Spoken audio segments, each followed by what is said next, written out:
Esta modalidad que encontramos de Caja Negra es la excusa perfecta para hablar con gente que si esperábamos que llegue a Buenos Aires íbamos a esperar un rato. Entonces podemos hablar ahora con Chaco y mi pregunta va ligado a eso. ¿Qué de chaqueño tiene alguien que no deja ver nada de Chaco en sí? Sí, la verdad que es muy loco porque como que nací en el marco, o sea, nací vivo en Chaco, aunque la gente por ahí no cree, y viste que siempre surge esa pregunta que me hacen siempre en los comentarios y eso, de que por qué no tengo tonada y por qué no esto y por qué no lo otro. Y la verdad que no sé, siempre digo que para mí lo de la tonada específicamente es por una cuestión de intentar modular para hablar para que se entienda, pero la verdad que no sé, es como que no me siento muy identificado con ese concepto que hay de persona del interior, ¿viste? Sobre todo el mal concepto que hay de casi pueblerino, te diré.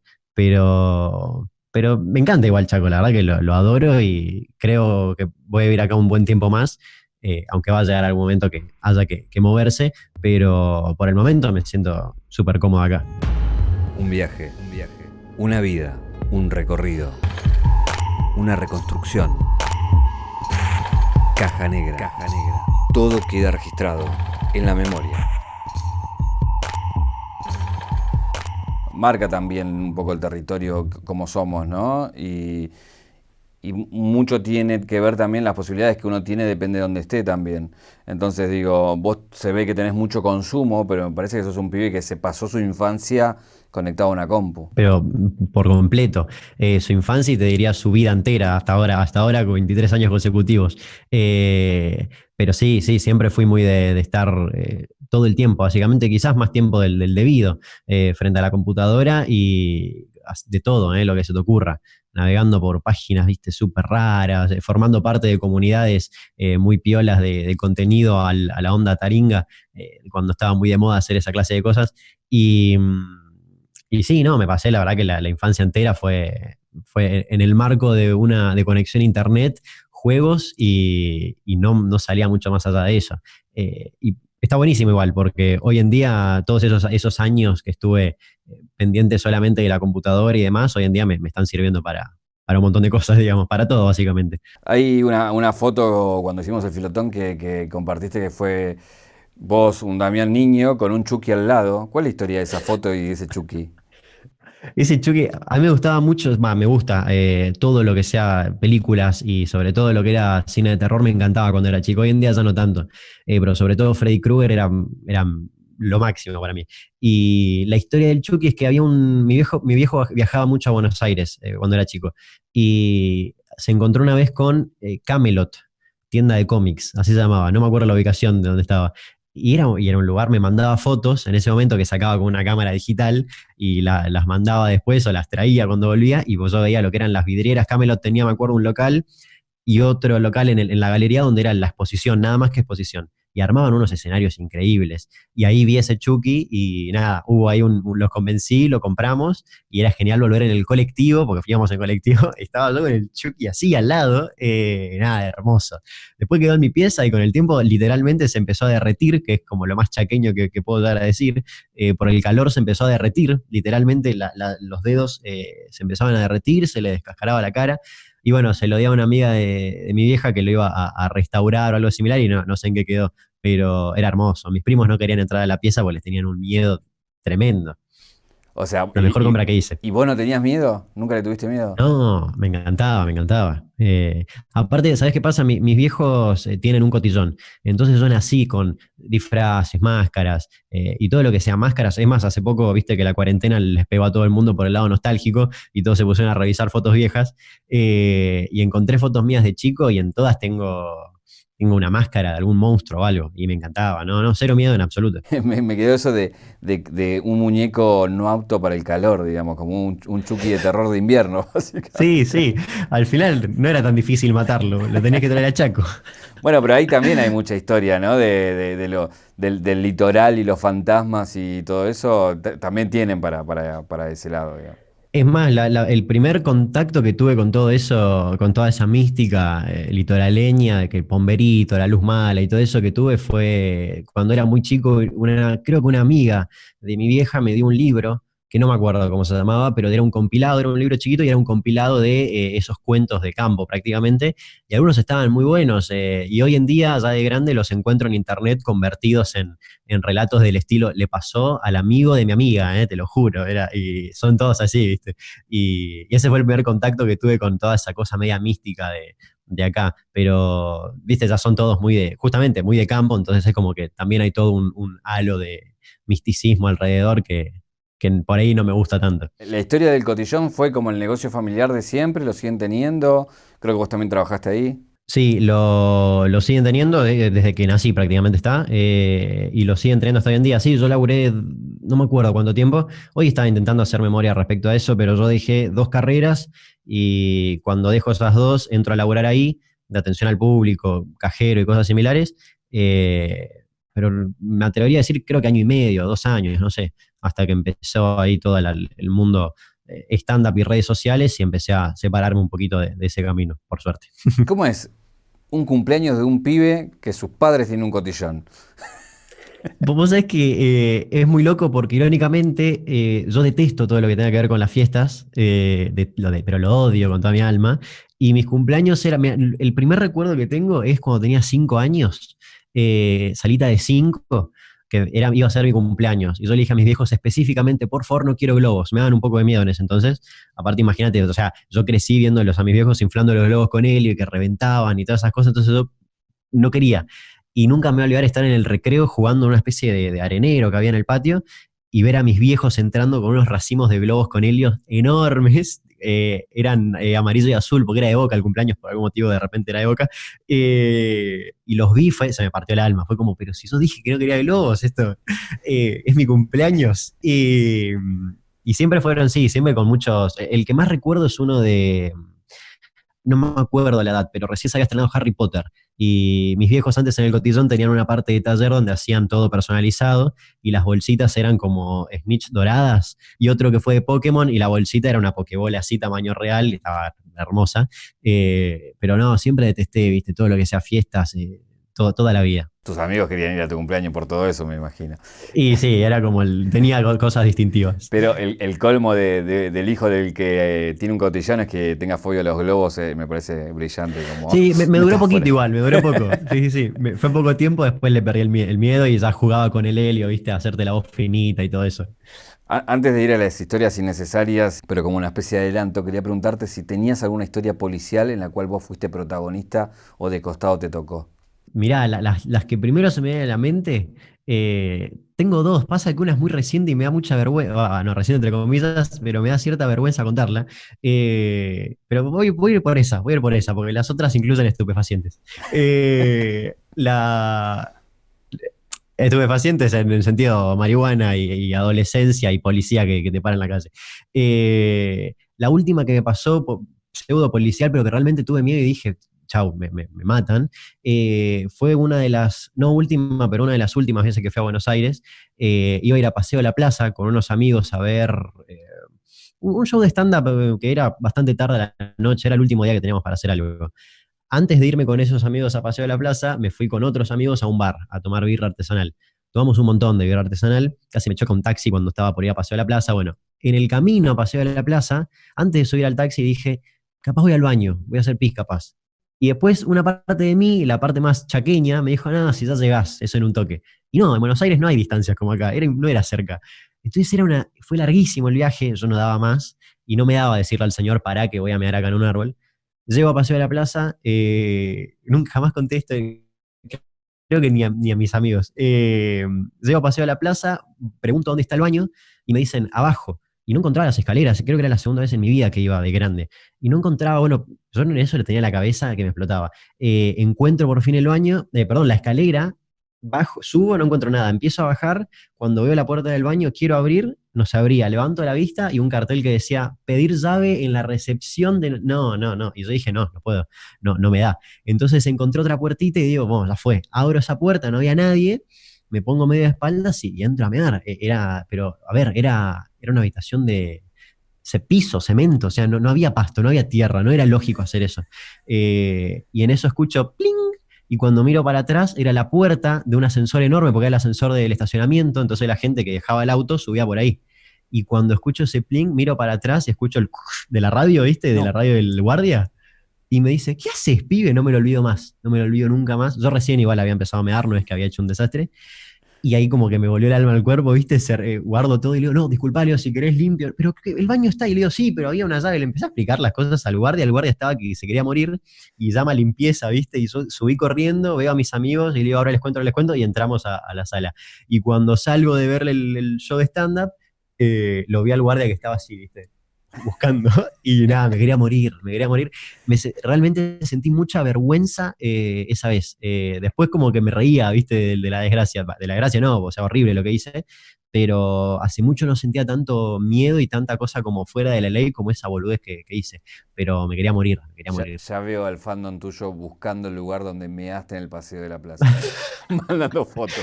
Lo peor es que si, si voy me voy a acordar todo perfecto. Y el I- que haces pibe del guardia no me lo olvido más. Igual no me parece menor, y no para menospreciar, que te encuentren con Faso en el interior y te encuentre la cana. Ojo.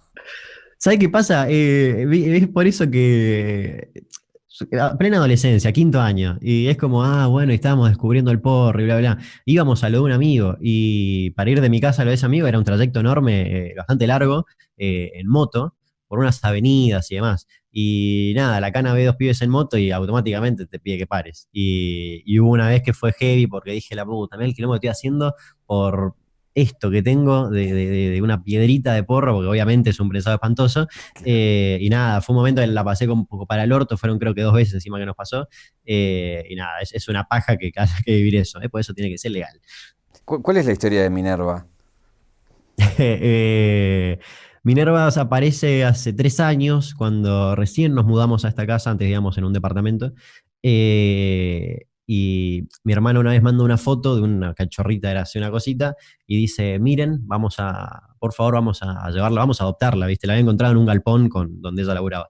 Y me habla por privado y me dice, ayúdame a convencerlos a papá y mamá. Y le digo, bueno, está bien, pero déjame elegir el nombre. Ok, me dice, dale, trato. Y bueno, ahí empezó, viste, el lavado de cabeza, de, escuchá, es un perrito. Nosotros teníamos 2 perras en ese entonces, pero ya eran grandes y aparte eran Bichon Frisé, perrito de raza, chiquito. Este era un perro callejero, era como más rebelde. Y aparte, la verdad es que era muy parecida a un labrador, entonces como que era negocio, un labrador gratis. Y nada, empezó el convencimiento, logramos convencerlos a mis viejos, viene la perrita a casa y bueno, empezó a crecer y se terminó transformando en un monstruo, mezcla labrador con galgo, con una orgía de perros tremenda y nada, terminó siendo destructiva, generó muchas crisis familiares, un desastre, pero bueno, finalmente hubo paz en la casa y todos la amamos ahora. Y bueno, y sin ir más lejos, me impulsó a laburar en las redes, así que eternamente agradecida, esta la tengo tatuada. ¿Por qué elegiste ese nombre al final? Que eras el encargado de elegir el nombre. Minerva, Mm. porque una boludez, mucha gente piensa que es por Minerva, la profesora de Harry Potter, porque siempre dije que me gustaba Harry Potter, pero lo elegí porque cuando descubrí una vez que la hija de Alfredo Casero se llamaba Minerva, dije, qué buen nombre, está buenísimo el nombre Minerva. Y me quedó en la cabeza, y como no tenía en mente tener hijas claramente, dije, vamos al perro, es lo que hay. Y me encanta el nombre Minerva, no sé por qué, tiene algo que me gusta. ¿Por qué es la que dispara todo y hace que te metas en las redes y por qué logra la trascendencia que logra tu perra, ¿no? Más que logra que lo haga, creo que fue la excusa perfecta. Yo estaba, como te decía anteriormente, en ese momento había ya dejado 2 carreras, estaba laburando en los mis viejos, no me gustaba la vida esa la vida en sí, ¿viste? Te levantás, laburás a lo que no te gusta, dormís, te vas y así sucesivamente, no me convencía. Es un estilo de vida como que lo entiendo no sé, en mis viejos, en mis tíos, en mis abuelos que venían de otra educación y otros tiempos, pero yo decía, escucha, yo tengo estos privilegios, o porque nací clase media, y tengo la oportunidad de hacer otra cosa, no me voy o sea, me rehusaba a acostumbrarme a esa vida. Y ahí fue cuando arranqué con todo esto de los shows de stand-up muy levemente, y con la perra encontré una cosa que era poder hacer un contenido para redes sin aparecer yo, que siempre fui muy tímido y siempre detesté eso. Y con la perra tenía eso, porque la perra destruía cosas, entonces yo hacía catarsis mediante los videos, ¿viste? La filmaba, no sé, hacía un pozo de este tamaño en el patio, rompía un mueble, rompía paredes, y mediante eso yo podía hacer una catarsis y subirlo, y la gente le encantaba, se cagaba de risa. También la ventaja que tengo es que la perra es muy tiene facciones muy humanas y es muy expresiva con la cara, entonces eso causaba más ternura y vendía más. Y se empezó a correr, ¿viste? Se lo empezaban a compartir, la empecé a comparar con perros que sí hacían trucos y ella que no hacía ninguno. Y ahí se generó toda una ola, pero el nivel era el dueño de Minerva. La gente me conocía como el dueño de Minerva y ese era el mote. ¿Por Y me qué, costó tiempo salir de ese título. por qué elegiste comunicación primero y por qué dejaste? Elegí comunicación social primero porque era lo que más sentía yo que se asemejaba o que iba por el camino de lo que me interesaba, que eran en cierto modo los medios de comunicación y cosas similares. Eh, y la dejé al poco tiempo, en primer lugar, porque era no me estaba, cómo se daba, no me gustaba, estaba muy politizado. Aparte era una etapa del país como era todo o acá o todo lo contrario, eran esos dos extremos. Y la dejé por eso, ¿viste? No me gustaba mucho ese estilo y de repente como que todo estaba más ambientado a ser un periodista, ¿viste? O sea, estar parado frente a la cámara. A mí por ahí me interesaba un poquito más el detrás de escena, no esa parte. Y la dejé por eso, no me gustaba en absoluto. En realidad, y después con el tiempo me di cuenta, no me gustaba estudiar en sí. Esa es la verdad pura. Si tengo que ser sincero. Me imagino por qué dejaste criminalística ahora, pero no sé por qué la elegiste. ¿Sabés qué pasó en criminalística? Que claro, me moví ahí porque dije, bueno, me interesaba un poco más y dije, vamos con esto, parece más serio, no sé qué flashé. Y me metí en esa y sí, la dejé otra vez al toque por lo mismo. No me veía estudiando esos 5 6 7 años y menos trabajando de eso. Fue un manotazo de abogado total, pero total.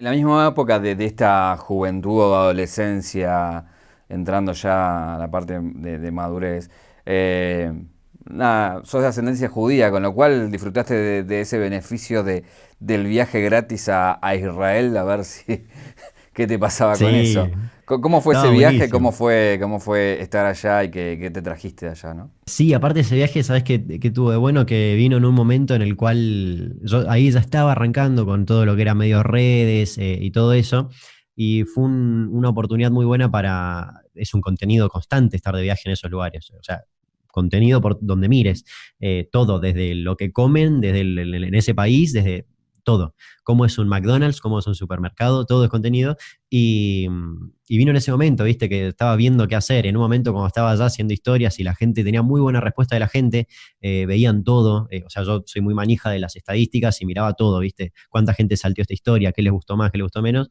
Y la gente veía todas las historias, era zarpado, no había un gran porcentaje de abandono de historias. Y ahí dije, eso está buenísimo. O sea, si yo puedo dedicar mi vida a, no sé, viajar y hacer historias, compro.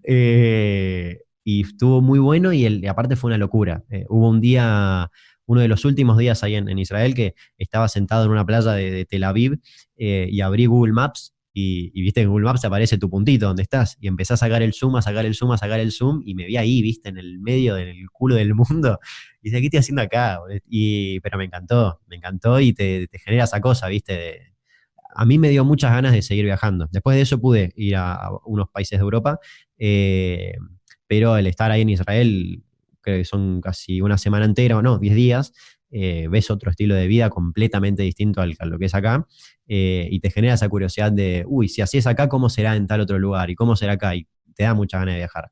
Y la verdad que lo valoré muchísimo por ese lado. Vino en un momento justo así de mi vida que era como listo. Voy a hacer lo que me gusta si es que eso que me gusta, y si eso que me gusta me llega a permitir poder seguir viajando, golazo. Paralelamente a eso, comenzás como una página de recitales, ¿no? Es como que por un lado la música también te llama la atención y también lo mezclas con el contenido en redes o más que nada en la web, ¿no? Sí, lo de recitales apareció, lo hice antes de ese viaje, en realidad lo hice en el transcurso creo que cuando estaba en comunicación social o en ese lapso de comunicación a criminalística. Y lo hice ahí en ese momento porque hubo una época que iba a venir Bersuit a Chaco y no me había enterado hasta hace, no sé, 2 días antes del show. Y decía, ¿cómo puede ser que nadie, o sea, que no esté publicado? Y pasaba con muchas bandas, no solo en particular, a mí porque Bersuit me gusta, pero pasaba con todo. Y dije, ya fue, voy a hacer yo una página. Si no lo avisa a la gente, lo voy a avisar yo. Hice la página y obviamente pegó al toque porque la gente lo necesitaba y aparte era una época de muchos recitales que venían. Y pegó un montón y me contactaban por ahí las productoras para sortear entradas, pero todo desde un anonimato, ¿viste? Era recitales en resistencia, se llamaba la página. Sigue vigente hasta el día de hoy, pero no la ocupo. Eh, y nada, regalaba entradas, hacía sorteos, me generó muy buenos contactos que hoy en día me sirven mucho con productores de eventos y cosas similares. Pero ahí fue como que ahí ya estaba esa cosa de que lo mío iba por el lado del entretenimiento de algún modo. No sabía para dónde todavía, pero ese entorno era el que yo quería. Eso aprendí ahí. Hay una cuestión que parecería que sos más grande de la edad que tenés, no solamente por el tipo de contenido que elegís, historias que ni viviste ni habías nacido y las contás, sino también que a mí me llama la atención que te haya gustado Bersuit. No sé qué o sea, versito lo tengo de que iba en el auto con mi viejo y ponía Señor Cobranza y yo no podía entender por qué puteaban tanto en esa canción, no entendía una mierda. Y me quedó una vez, nunca me voy a olvidar, que estaba en mi casa y dije, ¿cómo se llama esa canción donde puteaban? Y lo googleé como pude y lo encontré y ahí fue una máquina, ¿viste? No para, y me acompañó en momentos de mierda la banda, musicalmente hablando, o sea, con el MP3 y los auriculares, nada, toda mi secundaria, pero entera. Creo que la sobrellevé gracias a Bersuit. ¿Por qué momentos de mierda? ¿Te pasó algo muy heavy? No, no, no, en absoluto, pero a mí, volviendo a eso del anti-estudio, la secundaria es algo que a mí o sea, me encantaba ir y demás porque tenía mi grupo de amigos y demás, la pasaba genial en ese plano. Aparte me divertía con esa cosa de intentar hacer reír a los otros y cosas similares, pero a nivel institución y demás, viste, o sea, era una obligación que la detestaba con toda mi vida. Y después de eso incluso peor porque salí de la secundaria en bolas y era como, bueno, ¿y ahora qué hago? En 5 años no me orienté, o sea, no hubo nada en la institución en sí que me vaya orientando a ver qué puedo hacer. Y salí en pelotas, ahí es cuando pasa esto de que me meto en una carrera para ver qué onda, dejo esa, me voy a otra, y ahí es cuando digo, no, ya fue. O sea, lo que siempre digo y reafirmo hasta el día de hoy, que cuando me meto en la facultad y veo que la estaba sufriendo porque odiaba ir, pero odiaba ir, digo, para estudiar algo obligadamente tuve 5 años de secundaria, que ya los hice. Y esto se tiene ¿qué onda? ¿Se prolonga otros 5? No, no me gustaba. No, no, no podía, te juro que no podía. Hay una contradicción en el sentido de que planteas un pibe tímido, pero es un pibe que después hace stand-up, se para frente al público y también, nada, se la banca en el sentido de que voy a divertir a la gente, porque la stand-upero, digamos, asume que tiene que Sí, divertir, ¿no? pero hace poco hablaba no me acuerdo con quién, pero coincidíamos en eso de que la mayoría de los que nos dedicamos de algún modo o que hicimos en algún momento eso de pararse en un escenario, todos comparten algún rasgo de timidez. A mí no me jode estar, o sea, obviamente siento un pánico antes de subir al escenario, pues no me genera un miedo estar hablando con toda esa gente. Mi problema es cuando toda esa gente se resume a una persona frente a mí. Ahí es cuando todo sale mal. Creo que Seinfeld dijo una vez, y lo escuché, que él podía hablarle a todos, pero no podía hablarle a uno. Y es posta, es tal cual. No, desconozco por qué, pero te juro que es así. La timidez la mantengo hasta el día de hoy. Me pongo muy nervioso cuando tengo que. ¿Eso se traslada con tus relaciones, cuando te querés encarar una relación o algo también, o ahí jugás otro partido? No, en todo aspecto. Sí, sí, sí, sí, en todo aspecto. Soy una persona que cuando me junto con alguien es como que hablo todo el tiempo porque siento que todo silencio es un momento tenso, entonces hablo y empiezo a dejar de pensar lo que estoy diciendo y cuando después lo pienso, ¿viste? Digo, ¿por qué estoy diciendo esto? ¿Qué estoy haciendo? No, sí, sí, es un bardo. Por eso esto de la cuarentena me gusta, ¿viste? Porque yo me llevo muy bien conmigo mismo, me recabe estar solo. Pero quizás ya es mucho. Ya 2 meses consecutivos, capaz ya es una exageración. ¿Cómo nace Historias Innecesarias? Surge la verdad es que, mira, cuando empezó InGame, el juego con Santi Maratea, eh, cuenta una vez, se ve una pregunta relacionada a Titi Rodesia, y cuenta la historia de Titi Rodesia, y yo quedé como, eso es una historia hermosa que se puede contar sin problema, aparte es curiosa, tenía todos los ingredientes para hacer algo que la gente se cuente entre sí. Y algo me llevó a grabarla con un pijama y frente a una tele, con una fogata falsa, ¿viste? Con unos borcegos, una cosa muy bizarra, no sé por qué decidí eso. Y la metí ahí, lo grabé y pegó muchísimo. Y fue la primera vez que me pasaba que gente, no tenía ni siquiera muchos seguidores, estoy hablando 2 años atrás, pero fue la primera vez que me pasaba que gente me mandaba videos de un amigo contándole la historia a otro amigo y intentando hacerle entender el árbol genealógico de Terrabusi y toda esa familia. Y ahí dije, ¡fua! Mirá qué loco. Vos Y sabés hasta el día de hoy que, sigue pasando y es una locura. vos sabés que estoy en el mismo estudio que se hacía en Game. Me imaginé, sí, sí, sí. Por eso asumí que lo ibas a conocer. ¿Sabe la historia de Santi Maratea? No, ¿qué? ¿Lo que te acabo de contar? Sí. No, no creo. Bueno, se debe estar estrenando ahora. Decirle que gracias a él soy youtuber. El pijama que tenés puesto es de un box, es un pijama oficial, ¿no? De aquel box que sacó Versuit. El que uso ahora, sí. Tuve tres a lo largo de las Bueno, temporadas. El primero era uno de Ricardo Ford, que está buenísimo. El segundo es uno que me traje justamente de ese viaje, uno de Bugs Bunny gigante, pero es muy caluroso para Chaco. Y el que estoy usando ahora, sí, es un oficial de un box set de Versuit del 2005, si no estoy errado, que tiene los botoncitos dicen Versuit, la etiqueta dice Versuit y todo. Me encanta. tengo entendido bueno, de esas historias de Instagram, de donde nacen historias innecesarias, alguien te contacta y te dice, eso tenés que pasarlo a YouTube. Sí, me habla Paulina Cocina, me manda un mensaje en Instagram. Yo ni siquiera, a ver, yo no era muy consumidor de YouTube en general. Y me habla, me manda un mensaje y me dice, tenés que subirlo a YouTube. Ah, pero sí, de una. Y yo, ok, y ahí entro a ver quién era, porque no la conocía, no conocía mucho del mundo YouTube, más que a Ramita, por un video que había hecho de probando cervezas. Y cuando entro a ver quién era, digo, ah, o sea, claro, por algo me lo está diciendo, sabe. Y no lo subí a YouTube, ahí pasó un mes más y me habla cuando subió una historia, creo que la de los Beatles en Argentina, una cosa así, y me habla otra vez y me dice, todavía no lo subiste a YouTube, pero me acuerdo fijo. No, le digo, disculpa, ahora le sí, tenés razón, no sé, y ahí le pregunté varias cosas porque yo ya tenía un canal de YouTube, no sabía si mezclarlo con ese canal o no, bueno, le pregunté un montón de cosas técnicas y me dio ahí toda una asesoría tremenda y lo empecé a subir al toque, pero lo subía muy tímidamente, o sea, lo que tenía en Instagram lo descargaba y lo subía. No hacía algo específico para YouTube. Tardé fácil medio año más en empezar a hacer un contenido exclusivamente para YouTube y reformularlo para Instagram. Todos tienen el mítico video que te dispara, ¿no? En tu caso el del robo del siglo, que en el timing justamente de la película y Sí, demás. Y bueno, mucha gente empieza a acercarse a vos y empieza a ver esto que también fue transformándose, ¿no? Un pibe que contaba historias y que fue de alguna manera yendo hacia más lo policial. Y de ahí digo esto porque se empieza a unir un montón de cosas de tu historia, por el lado del periodismo, la sí, sí, criminalística. sí. Ese pibe que miente, que no quiere estudiar, pero no quiere estudiar de una manera formal, sino que se la pasa estudiando para esto de otra Claro, forma, ¿no? quiere estudiar lo que él quiere y nada Exacto. más. Sí, sí, sí, sí, sí. Pero bueno, también te empezás a obsesionar y con las historias no solamente buscas en internet, sino que llegás a mucha data de lugares más raros. Contame las cosas más raras que has hecho para llegar a determinadas historias. En la que más noté eso que hice, digamos, ese pseudolaburo más allá de googlear, fue en una de las últimas que hice de Yuyo Barragán, el primer hacker argentino, porque no me la recomienda un seguidor, me manda un mensaje y justo lo abrí y lo vi, y empecé a buscar y había muy poquita información. Entonces vi que había que Juanchi Baleirón de los Pericos, o sea, mejor dicho, los Pericos estaban involucrados en una parte de la historia, y hace no más de una semana antes de que haya visto ese mensaje, Juanchi Baleirón me había respondido una historia. Y yo no sabía ni que me seguía. Eso sigue siendo para mí una locura, ¿viste? Que gente que no sabés, que gente que admirás de algún modo y de repente te contesta una historia, es como, ¿qué?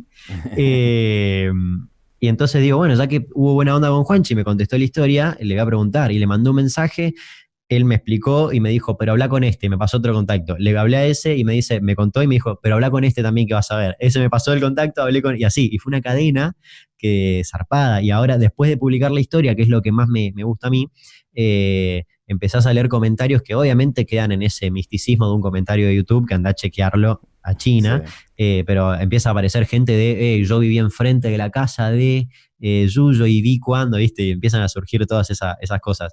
Pero sí, en ese fue el que más hizo una especie de laburo de investigación en paralelo, porque era llamar y mientras hablaba, tipeaba, viste, lo que me iban diciendo, para después juntar los tres relatos en uno y ver cómo ordenarlo cronológicamente, que era un quilombo.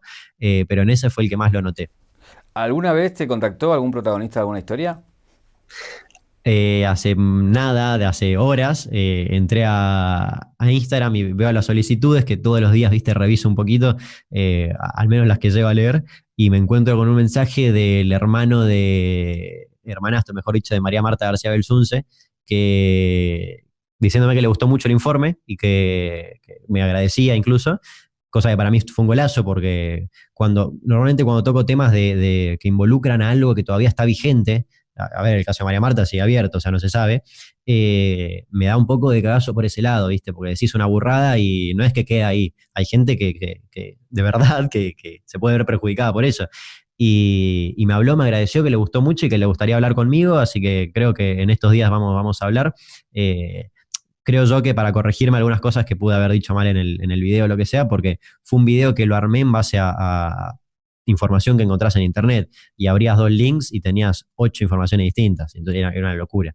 Y eso justamente le digo, loco, si yo armando un video, una persona completamente ajena a todo, me enloquecí, me mareé con toda la info, ustedes que están dentro de todo, es una locura lo que debieron haber vivido, o lo que están viviendo, mejor dicho. Hay, Y después, en paralelo a eso, ya te digo, volviendo al otro, vecinos de algunos personajes de las historias. ¿Hay alguno que se te haya enojado con algo que publicaste? No. Que se hayan enojado, no. Digamos, a ver, en las historias innecesarias no tanto, pero por contenido sí. Yo tengo un listado que siempre jodo con eso en Instagram, tengo un listado de enemigos bastante amplio que cada vez crece más.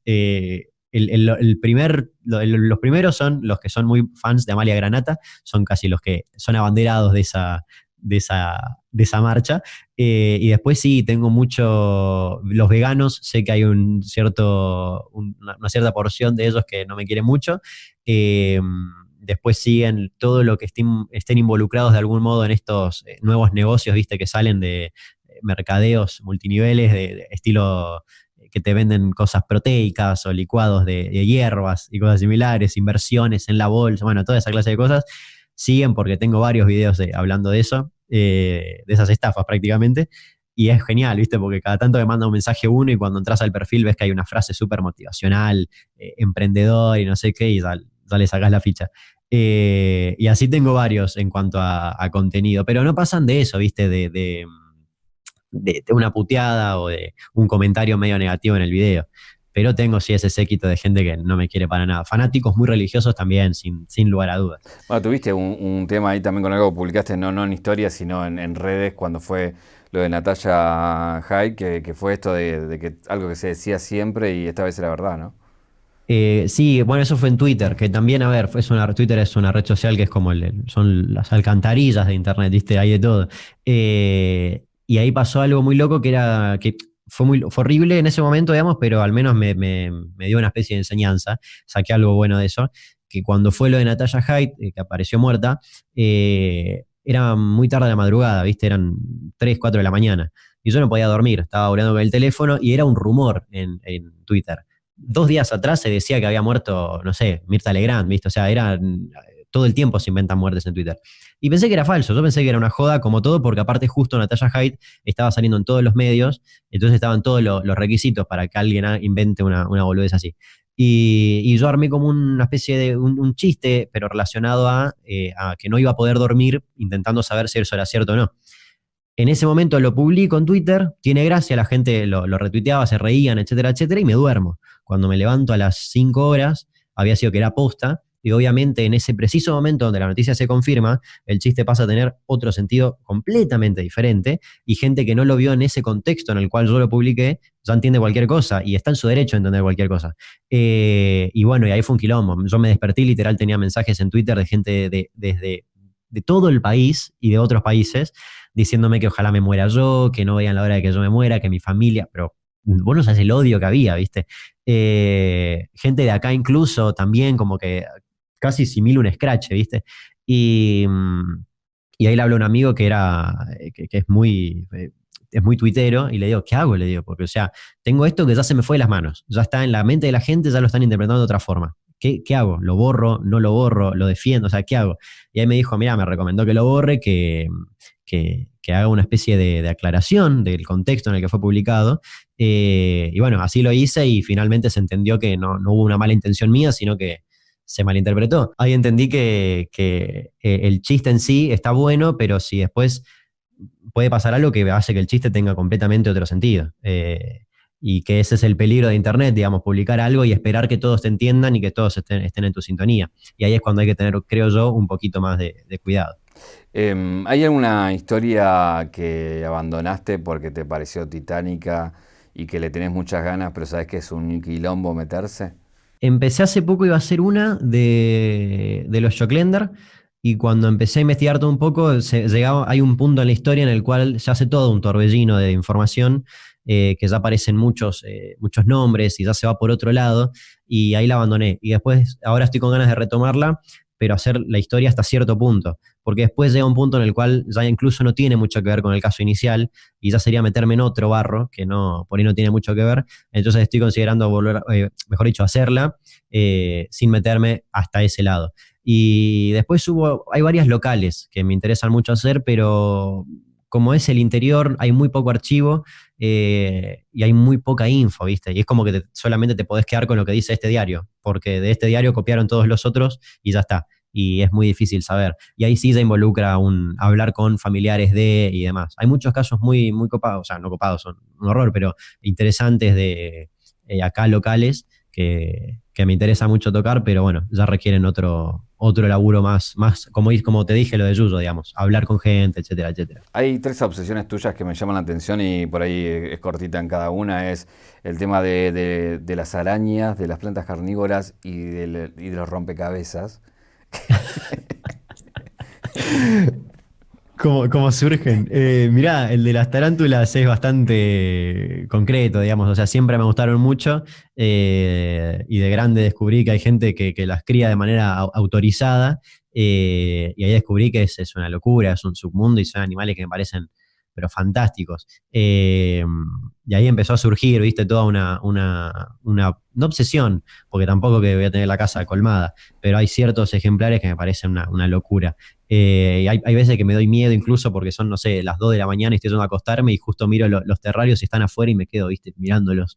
Y no hacen mucho, o sea, no son animales que van a hacer muchas gracias.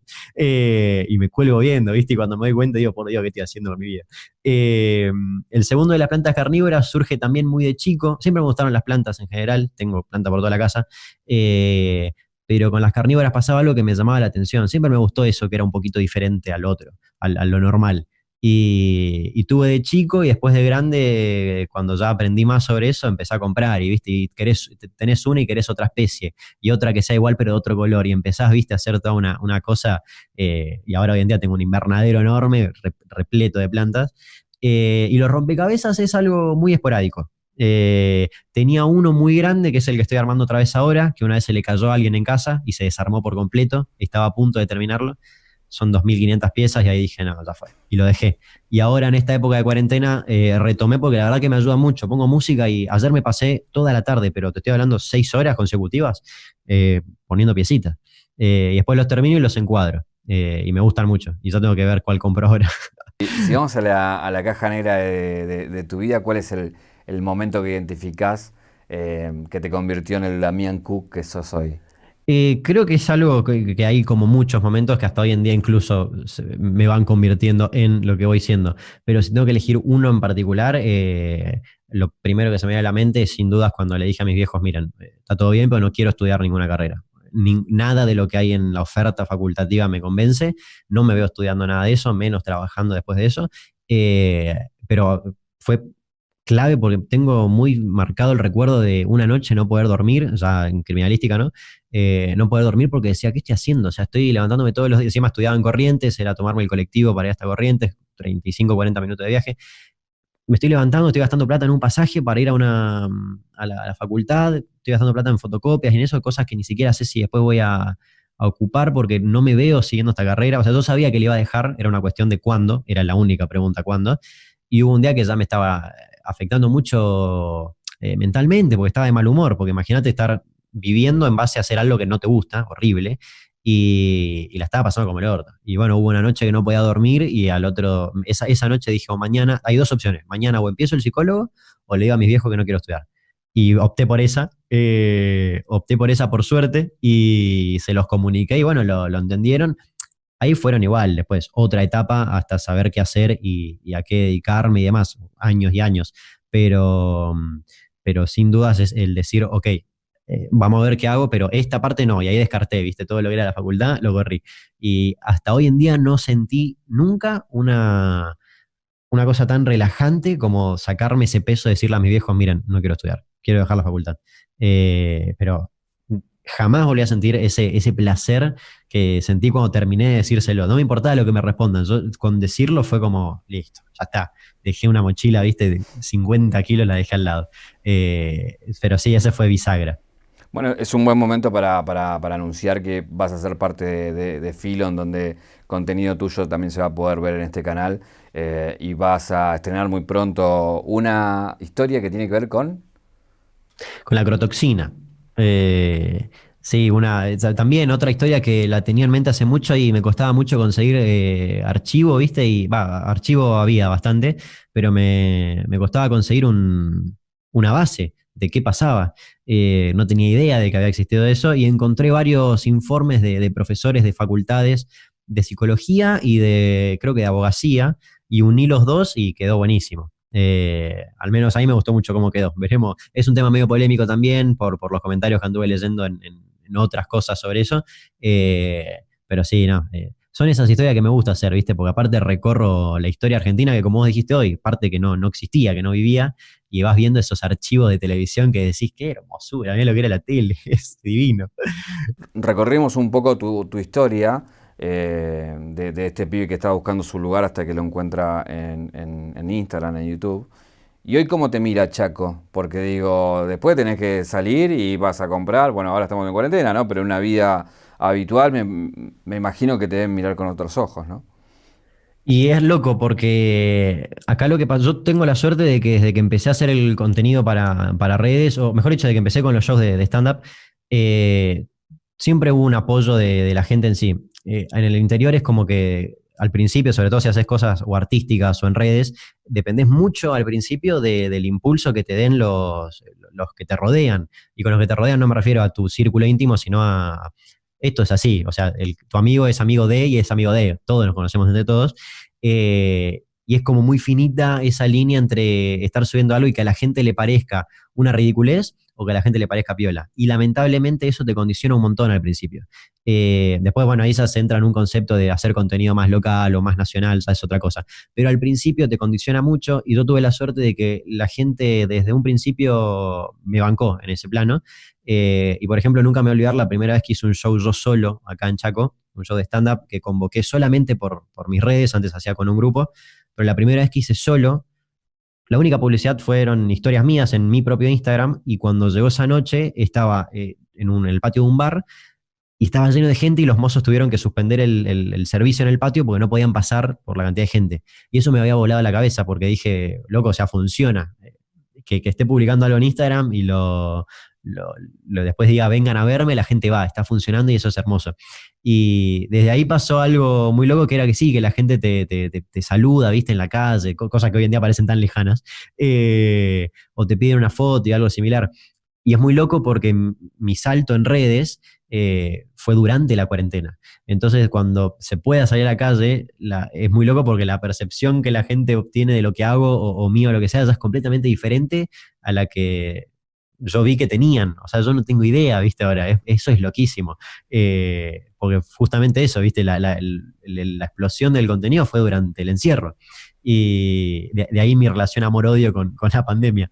Pero es muy loco. O sea, no tengo idea cómo. Me llegan, la verdad, mensajes de todos lados. Y cada tanto encuentro algunos de Chaco que me dicen, hey, no sabía que eras de Chaco, ¿viste? Volviendo a lo que hablábamos hoy. Pero sí, es muy loco y es muy al principio cuesta mucho, ¿viste? Estás muy pendiente de ese qué dirán, porque te condiciona un montón. Por suerte, después, bueno, amplié mucho mi público, así que hoy en día tengo público de todos lados. Si a mi vecino no le gusta, está bien, me alegro. Pero sí, veremos cuando termine todo esto qué onda la gente. No tengo idea. ¿Hay alguna pregunta que no te dice que te hubiera gustado que te haga? ¿Y dónde está Minerva?